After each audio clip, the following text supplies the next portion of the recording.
This is Tom Fox. You're about to hear a teaser from a new video series from Learnings and Entertainment entitled Compliance Confessions.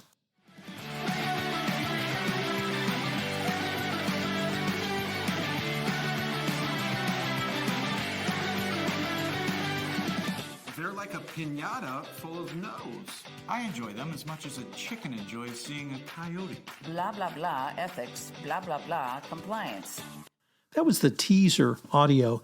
In this podcast, Ronnie and I talk about the misconceptions of the compliance professional and the compliance profession as Dr. No in the land of no, and how this new product offering from Learnings and Entertainment can not only debunk that myth, but help compliance engage with employees. Before we get to today's episode, we're going to have a quick word from our sponsor, and we'll be right back.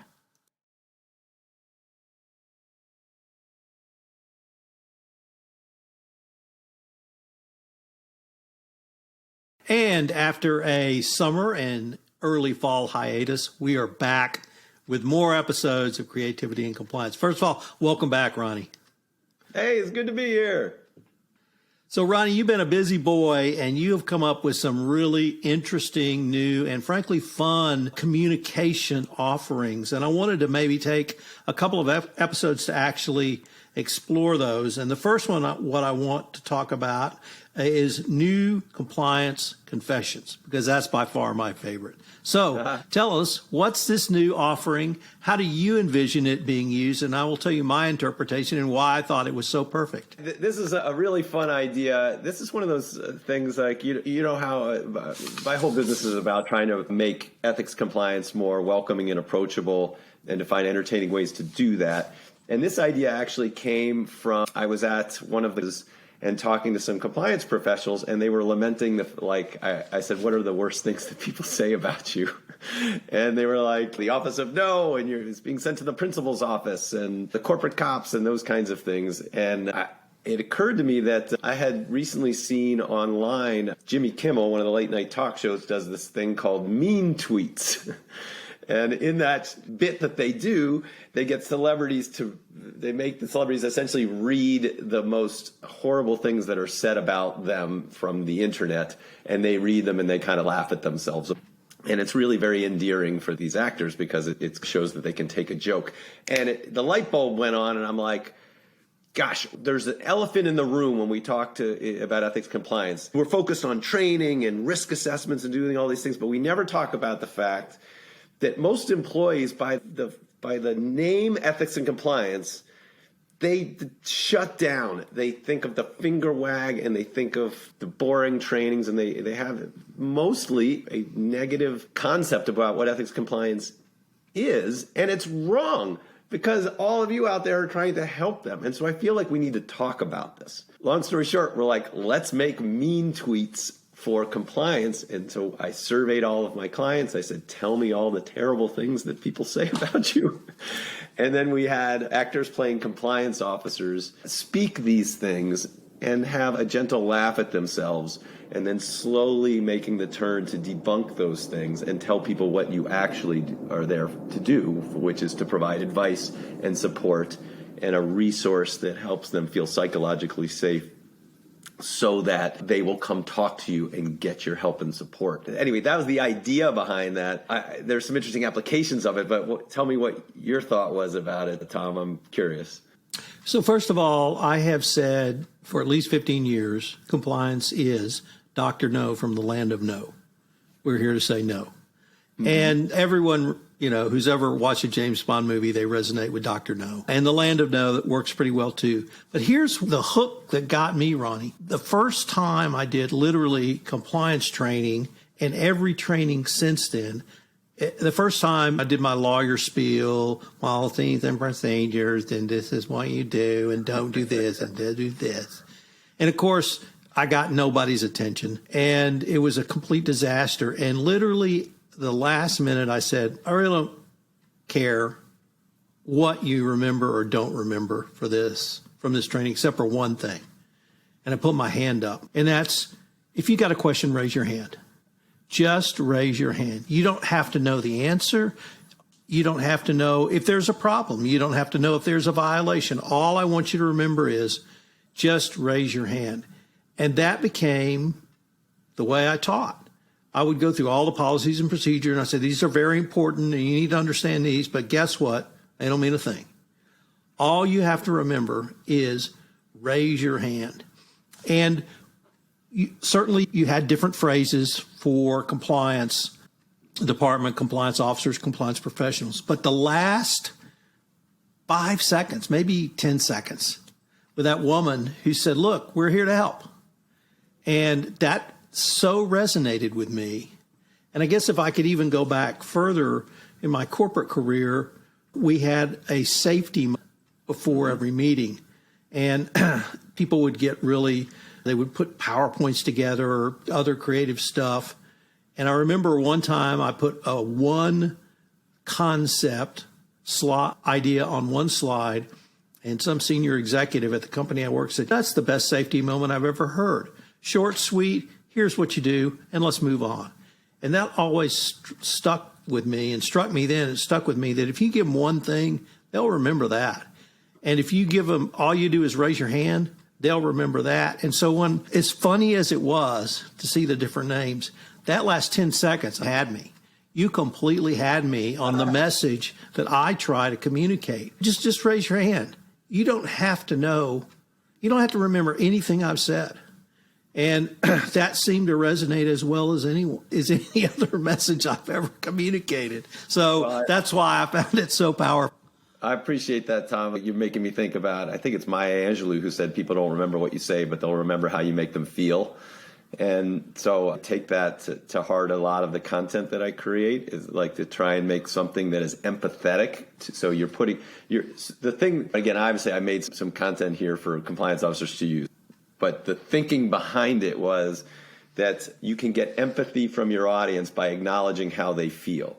So if they feel like you're the Office of No, by you addressing that and calling yourself out on it, and then gently debunking it and gently turning it to, I know you think this, but we're not the Office of No, N-O, we're the Office of K-N-O-W, we're the Office of No. We know things, like little things like that are a way to acknowledge their pain and do a quick redirection of those things. Because I was talking to a client just this week, and he said, really, all I want employees to do is to issue spot and then ask for help. And so by addressing maybe some of the deeper issues, they don't have to know everything. They just have to issue and go, something's wrong. Who do I call? Oh, I feel supported. I'm going to go talk to people. So the whole idea around these videos was, these are 90 seconds long. I wish I could have made them shorter. But we made 15 of these things, and they're meant to be like commercials for. So we're offering like compliance officers reading the confessions of employees saying these bad things, and then saying, no, we're here to help you. We've got your back. We're here to provide advice and support. Speak up. Come talk to us. And we're trying to do that in 90 seconds or less. I want to say a little quick thing about the way that the idea of commercials, which we've talked about before. I made this with the idea that if you could use them like commercials, meaning like there's a sales meeting or a leadership meeting or a town hall that you're not on the agenda, they could play these as commercials during that meeting. Or you have a department meeting that you're not a part of, you can give these to leaders and say, hey, play this once a month during your regular meeting with your team on your Teams and Zoom. It doesn't take up a lot of time, and it's an advertisement for who you are.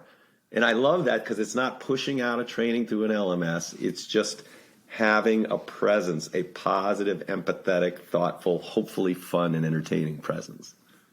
So I now see the power in this really starting with what I learned in 04 or 05 with just one message, and then what I tried to communicate with the raise your hand. But you've taken it a step further, as I understand now, Ronnie, because you've created empathy while making fun of yourself with the audience. And so I was just sitting thinking, could you do something like, I'm here to help, and here's what I've learned of knowledge. There is no K in knowledge.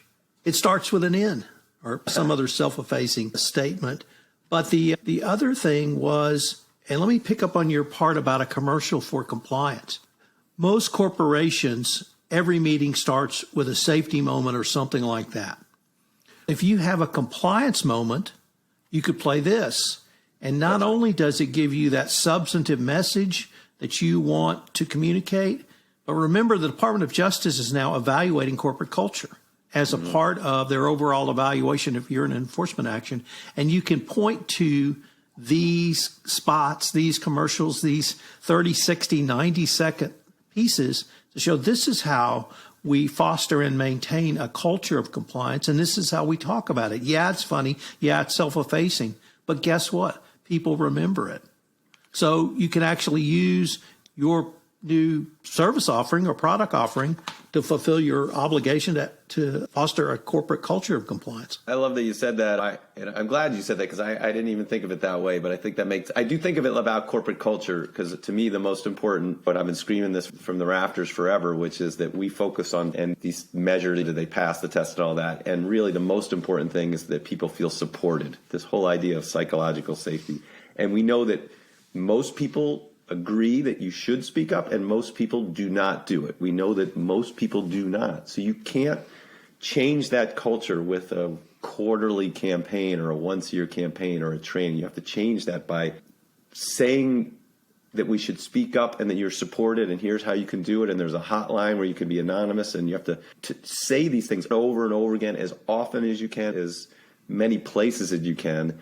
And the only way that you're allowed to do that without getting message fatigue is to be entertaining and thoughtful and interesting. And so honestly, that's why we do what we do at L&E is to try and come up with a variety of interesting ways to do that. And I hope this Compliance Confessions, I hope you all will ask to see it because I'm really proud of the work. We work with subject matter experts at Starbucks and Autodesk and Northwell Health and a couple other great Jazz Pharmaceuticals. The ethics authors helped shape these things. And we're all really proud of the work. And we'd love for you to at least check it out and see if it makes sense for you guys because they're also fun. Ronnie, I'm going to end this podcast with an advertisement for this podcast. And that advertisement is the following. The name of this podcast is Creativity and Compliance. And anyone who has watched or seen this episode has just seen creativity in action with an idea that I've been using, with an idea that you've developed. They are both creative, but you can see how by using people with extraordinarily disparate professional backgrounds, I think we've come up with something that covers a wide variety of actual regulatory mandates down to communicating a message of compliance. So I hope our listeners will take away from this that you're only limited by your imagination. And please use that in a creative way. And you can come up with some stuff that's not only different, maybe weird, but cool. We're here to help. We got So your Ronnie, back. we're going to link to it in the show notes as well. I look forward to our next conversation, Ronnie. Thanks for joining us for this episode of Creativity and Compliance. If you enjoyed the episode, make sure to subscribe and leave a review.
Thanks for joining us for this episode of Creativity and Compliance. If you enjoyed the episode, make sure to subscribe and leave a review.